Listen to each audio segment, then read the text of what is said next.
Hey man, I'll try to explain. The video was super helpful. Definitely lets me know a lot more about your system. ATCs are a lot different, and I don't know as much about ATCs as I do about the other systems. And that may be some of your problem, but it looks like your problem would persist even if you swapped tools manually, um, depending on what's going on in that. But the situation is the same where you have your machine coordinates and your absolute coordinates identical to each other. Um, and that to me is a really interesting way of doing it. So here you can see my machine. I have a really big X and Y and a shallower Z. I make guitar stuff. And um, here's my computer. So I'm going to show you so my coordinates are up here, and I don't have both showing. But if I go to switch to machine coordinates, if you notice, they are entirely different values. And that's because I'm measuring my part and zeroing to a known position on my part. And that's where I'm saying the difference between... So for me, this is what's called homing, and these are the individual zeros, what your probe, that automatic probing thing is supposed to be zeroing the z-axis. And these values, or that difference between machine coordinate and an absolute value, or absolute coordinates, or machine coordinates and work coordinates, I guess is what it's calling here, is set by this offset that we're measuring in these G54 offsets. And then I would imagine your fixture table is something else. Again, this is a different profile. The great thing about Mach is that you can have it customized to do anything, so you just have to learn what's going on. But if you notice, like, on my z-axis, I'm sitting from its absolute, where 0 is point or negative 12.77 inches from the surface. So if I go, whoops, I did not mean to change units. Let's go back to inches. So if I look at my normal system, this may make a little sense if I just work on the Z or explain the Z to you. So I'm gonna jog over, and my Z. So for this program, for running this neck, my Z is the surface. I'm zeroing off of this surface. So when if I manually jog the machine to, and I have to manually jog this, Z. So I'll bring it really close. So I'm supposed to be 1/10 of an inch off of that plate. And if we go over, I'm sitting about 1/10 of an inch off that plate, right? So that makes sense in terms of what I zeroed off of. But that is not the home of the machine. So if I go back to my absolute system, it's sitting at that negative 12.67, which makes sense, right? Because if I go to my offset, it's negative 12.77. So I'm, again, according to this, if this is my offset of how far the absolute Z is, or the zero for Z, it's sitting 1/10 above. So let's go back to the program. So that's what I'm saying about depending on your G code is what should be running. So if I go to my G code file, if I'm looking at it, one of the first things here is it's saying that this piece is using a G54 offset, which is going to use this work coordinate offset that I've programmed into the machine already to know what the offset is.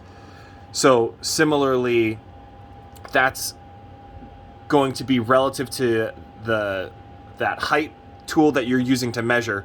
So in this circumstance, right, if I'm measuring my Z, I use a tool just like yours. And it's a different process because I'm using manual tool changing. But I'll show you what happens in that scenario. So I'm gonna re-zero the Z manually and make it a bad value, right? So it thinks this is 0. Clearly it's not 0. That's a bad value. My 0 is supposed to be on this table. Not good. So I use something to a known height value of this, and this is my probe. So it's isolated from it so it can measure the current. And I'm going to measure the current between these two.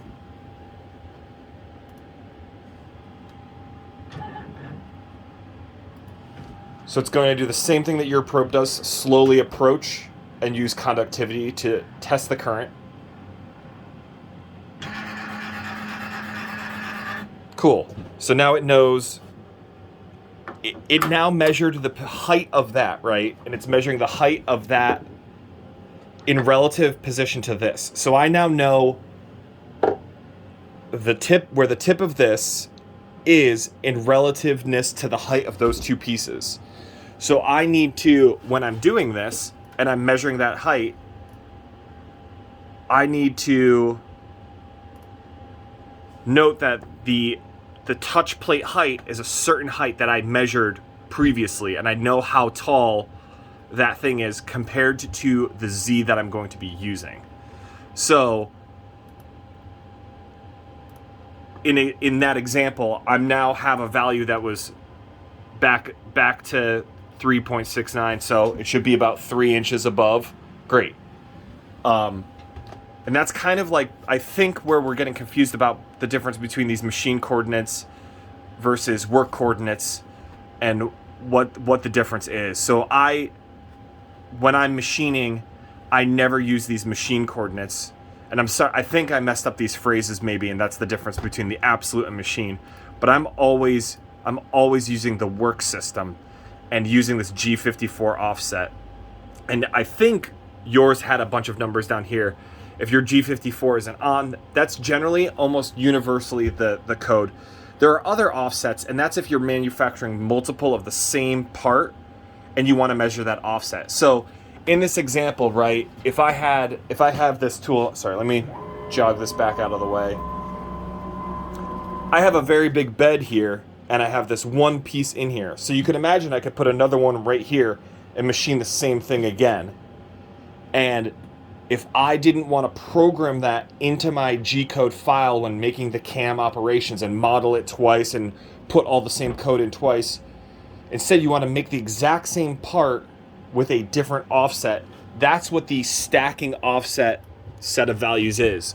So if I want to use a G55, G56, and you can do, with different setups, you can do like up to 100 offsets within the G-code system and manufacture 100 of the same part without having the same code copy pasted 100 times and having to meticulously place the part. You want to be able to measure these offsets and then put them into the system. And that's what was interesting to me about where you had your X and Y values are set via homing, whereas my X and Y values are set via a measurement that I can measure and then is put into my G-code in itself.